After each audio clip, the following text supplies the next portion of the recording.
I just thought we would get ourselves going here. And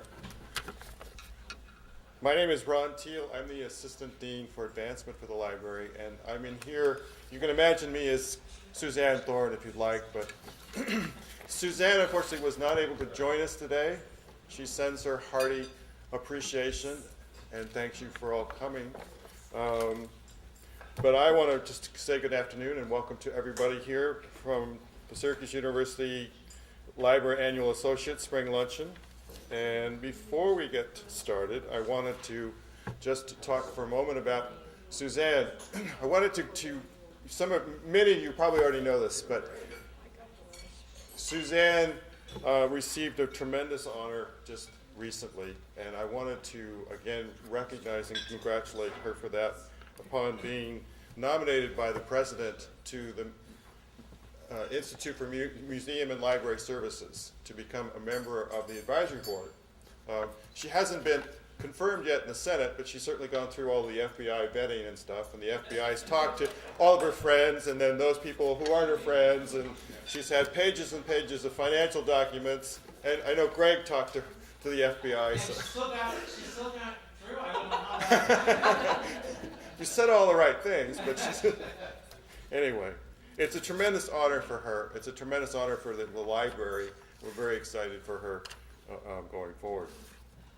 We have a really special program planned for you, and I know that you're really going to enjoy this based on our Grove Press collection, and won't say any more about that. But I just want to say, the Library Associates has been around since 1953, and we at the library are really tremendously excited about being able to continue the tradition of Library Associates, and I wanted just to review a few things that we did last year in inviting people to exhibitions and events and presentations.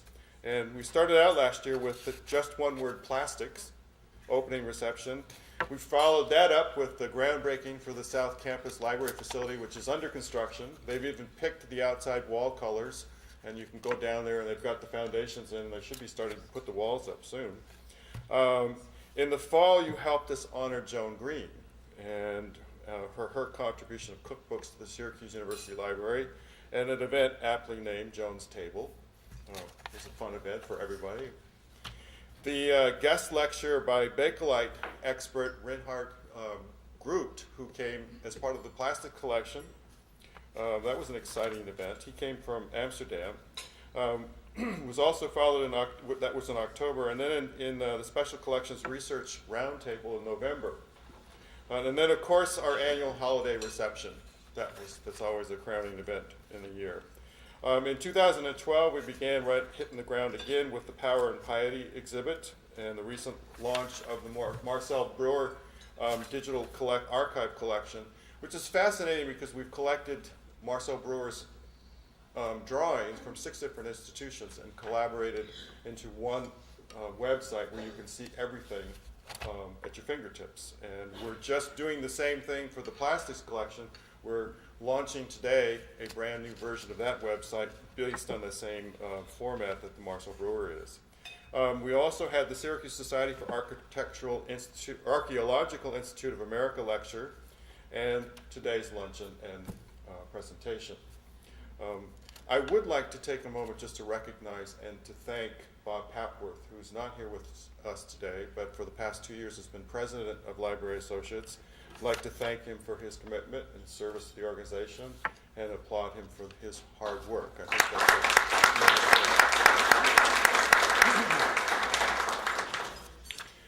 that's since our last luncheon, though, Library Associates has been continuing to support the library and to support the library's concentrated effort to acquire rare books, particularly through the Library Associates Rare Book Acquisition Endowment Fund. And at this time, I'd like to introduce Karen Goodman, who has a special presentation from the Library Associates to the library.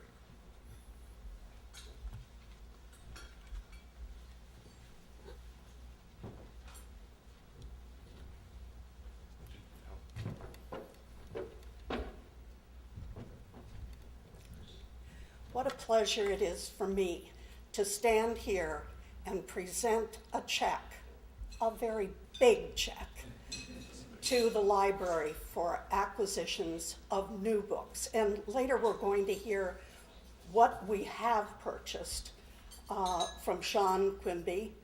But right now, it's my pleasure, on behalf of the Library Associates, to present a check for $10,000.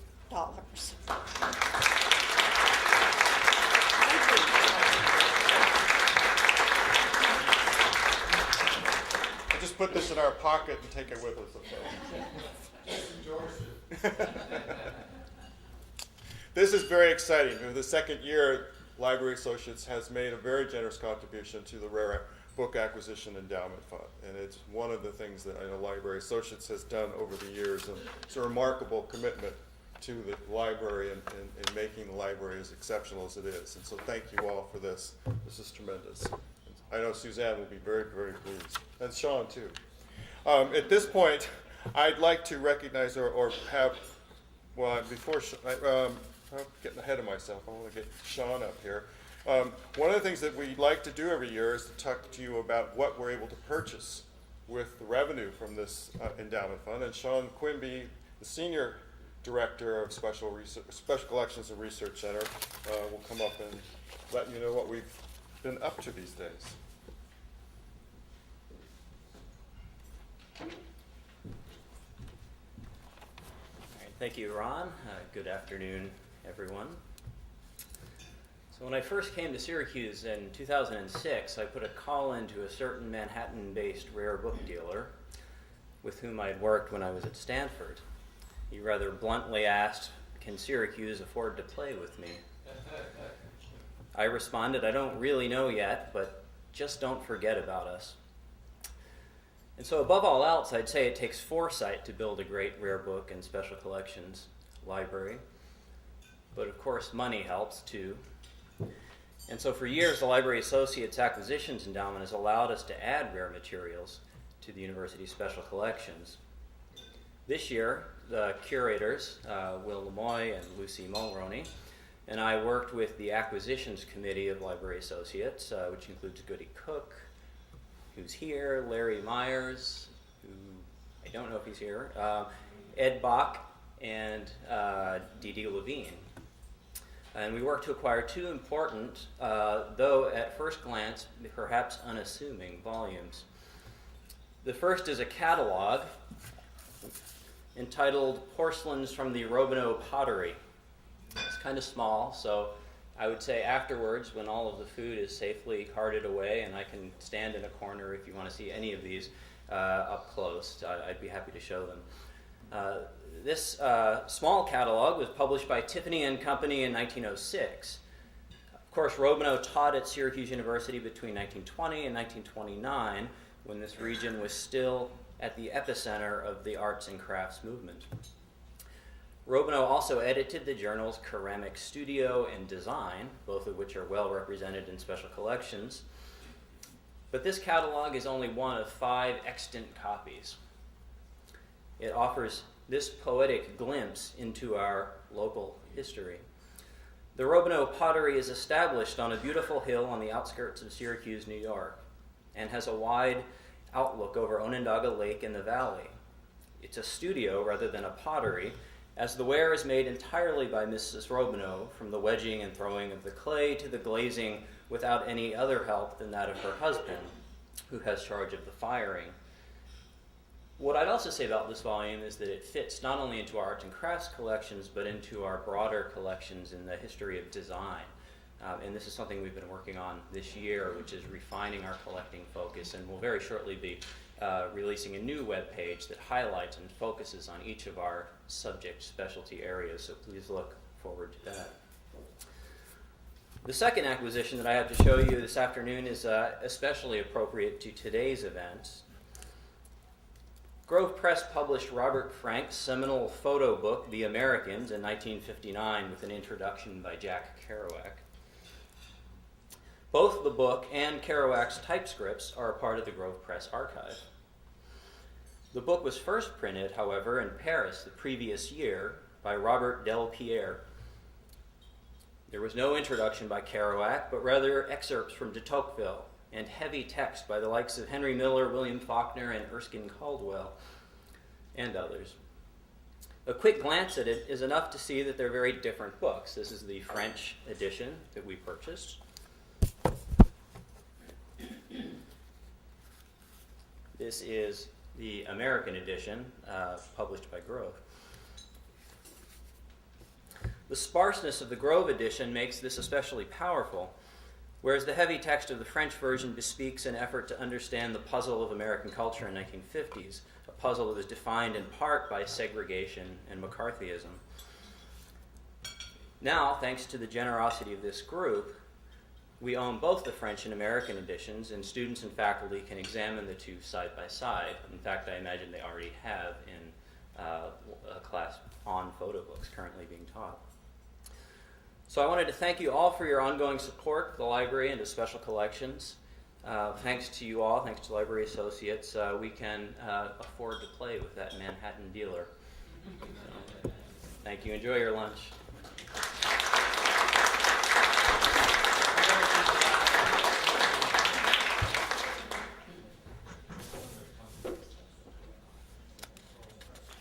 Thank you, Sean.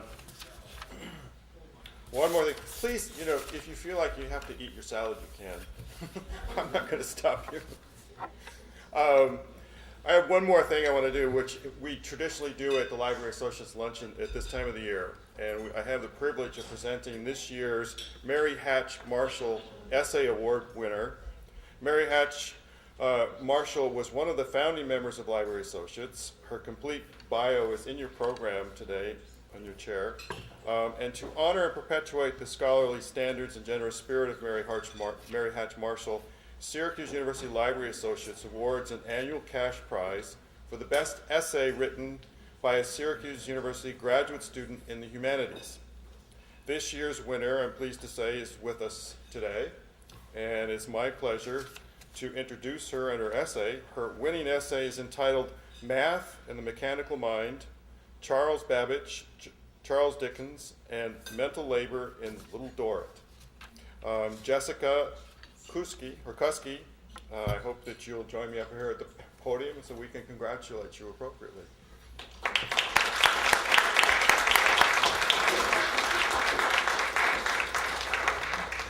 We have a certificate for Jessica.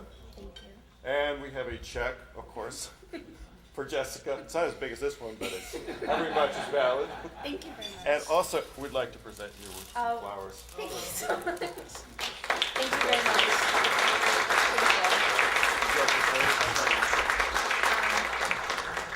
I didn't know there would be a microphone situation. Just thank you all very much. It's very much appreciated. Thank you.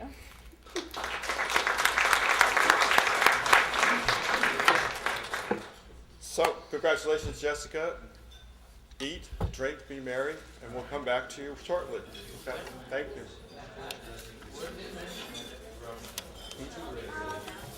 Yeah.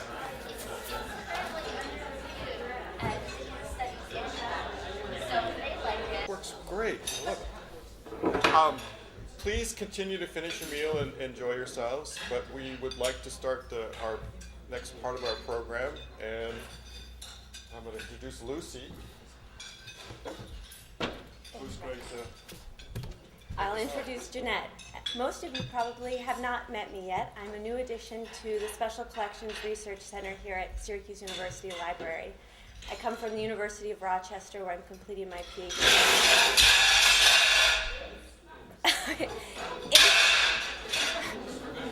Yeah.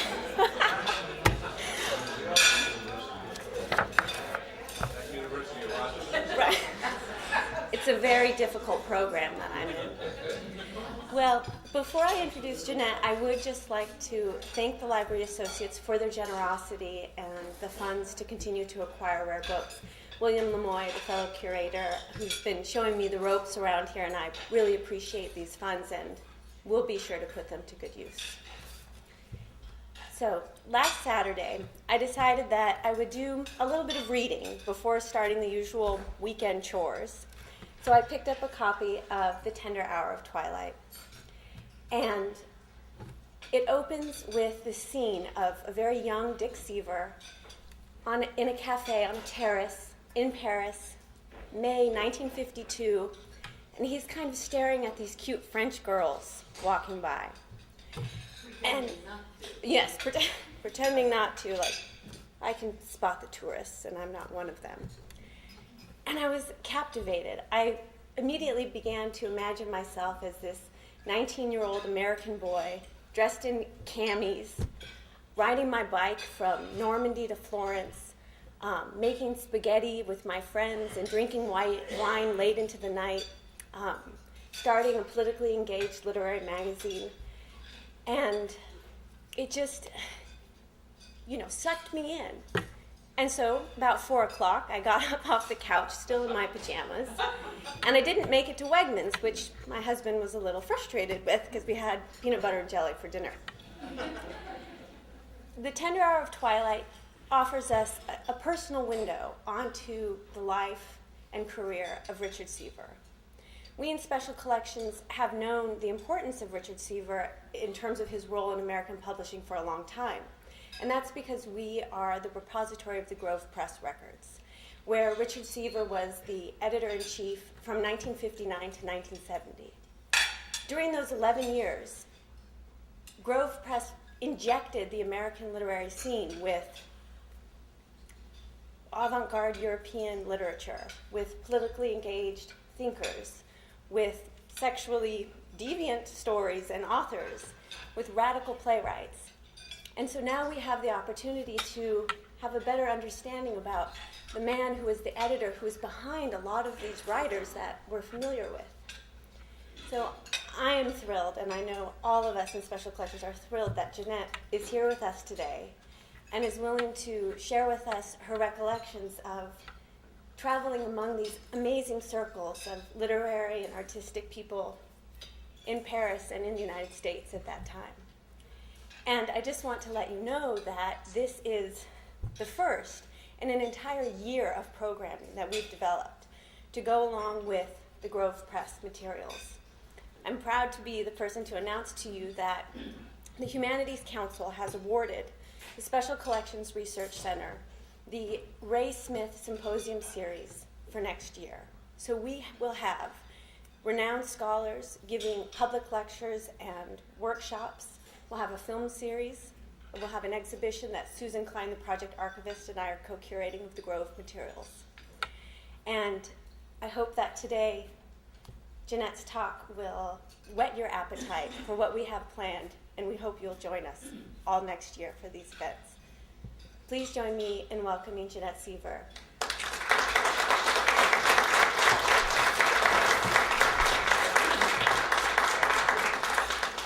We have her to thank that this magical story has not been lost. Thank you so much. Thank you. Well, I don't know, not that tall, so. My son calls me a shrimp. But can you hear me? I want to thank all of you. I'm flattered, honored to be here.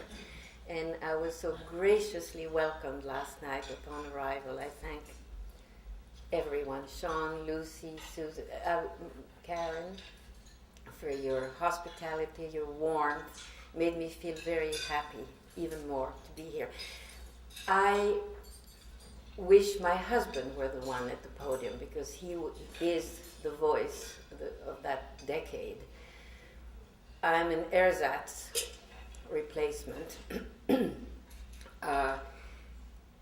Dick was this very clean-cut American boy, graduate, who came to Paris with all sorts of grants to study and get his doctorate at Sorbonne in Paris on James Joyce. And he also, when he arrived, he met 3 or 4 English-speaking poets and writers who had started a magazine called Merlin, very literary in English, published in Paris. He joined. And I have here just a few lines that I might like to read to you. He's introduced, he's at the Café Indeed, and he has a friend who's a South African poet who said to Dick, you should really meet the Merlin group. There's someone you should meet. And so I have here just a few lines to give you an idea. He meets Alex Trocchi, who's this formidable half Scot, half Italian, great literary figure of the time. And lives in a little hotel on the left bank. So Dick goes with Patrick Bowles, his friend, to meet this editor. And they have a long conversation. It's all very nice. And at one point, Alex Trocchi says to Dick, "You mentioned you know some French writers we might want to publish," Alex said, turning to me. "One in particular," I said, fixing Trocchi's inquisiting look. "Extraordinary, in fact, like nothing I have ever read. And it's in French." "I'm afraid you lost me, man," said Alex. I was asking about French writers." "Well, one is Irish, the other is Romanian, but both write in French," I explained, "and both live now in Paris." "Well, who's the Irishman?" "His name is Samuel Beckett. I came upon him several months ago." This is Dick speaking. "I've read everything he's written, or at least everything available. Some of his early works are out of print." This is the late 40s. This is 52, in fact. "Wasn't he someone involved with Joyce?" Trocchi asked. "Right. In fact, I've seen more than one reference to him as Joyce's secretary," I said. "Apparently, he wasn't, but he was part of the whole coterie around Joyce. Irish, English, French, God knows who. In the late 20s and 30s, I don't have my glasses with me, please forgive me. What about Beckett? He wrote the lead piece in the critical volume on Joyce that Sylvia Beach published, I think in 1929 or 30, about that mysterious work in progress. But what has he written? Trocchi wanted to know. 3 novels, at least 1 play, and a couple of short stories, all in French.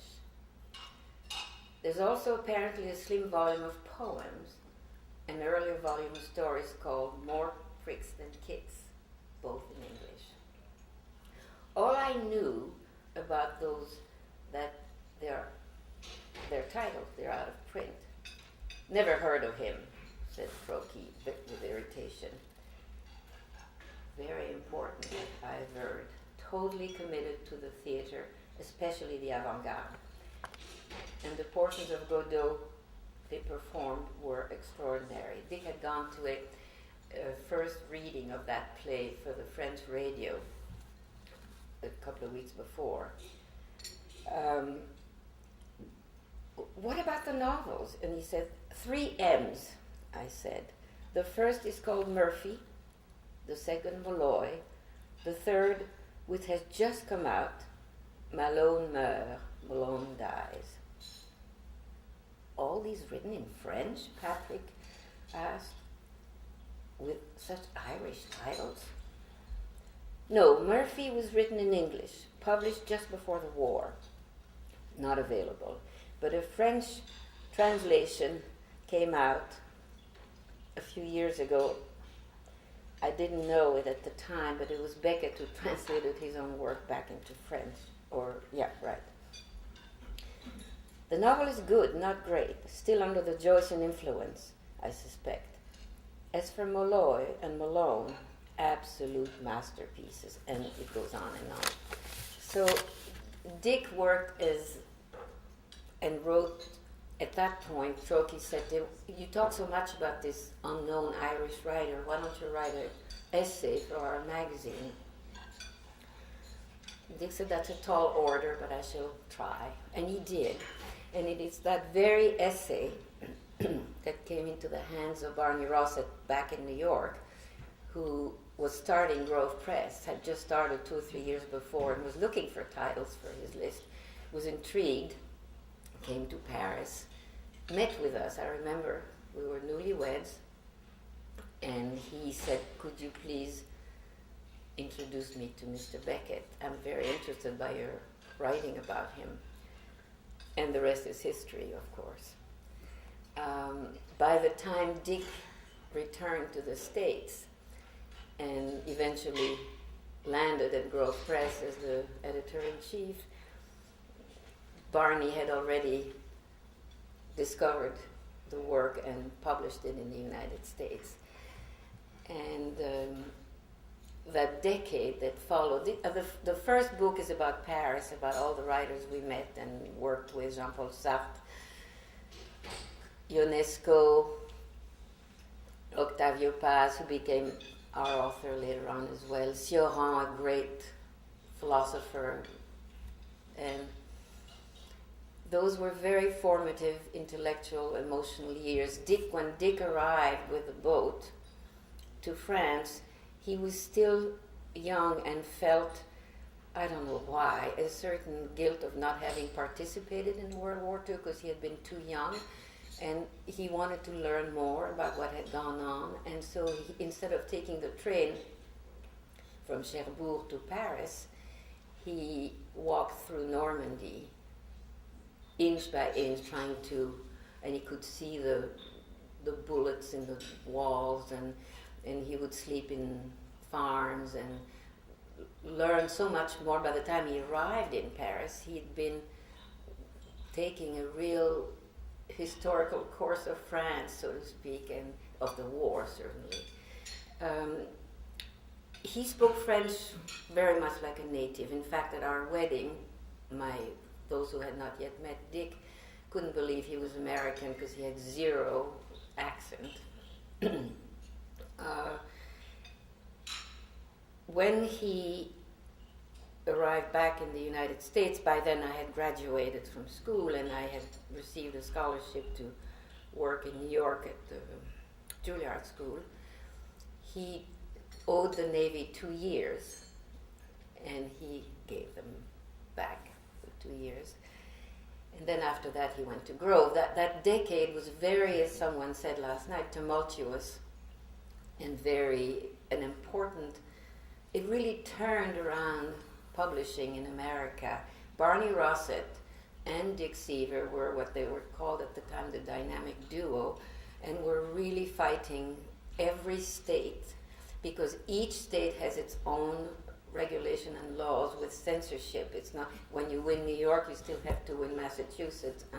And the booksellers wouldn't carry the books, the various dubious books that Grove decided to publish. So they really spent pretty much part of that decade spending all their money and their time battling the courts. They had 2 very wonderful attorneys specializing in freedom and censorship, and they won. There was a legislation thanks to those 2 mavericks. You can read anything you want today. Maybe you wish that weren't the case, but they really established freedom to publish in America, which was a tremendous victory. And there were ups and downs during those years, and Barney and Dick were discovering wonderful American authors, and they were doing things that none of the other large houses did. For instance, Malcolm X biography had been under contract with Doubleday, and when he was assassinated, somebody called Dick in the very right minutes after the assassination, said, "We've got to do something about that."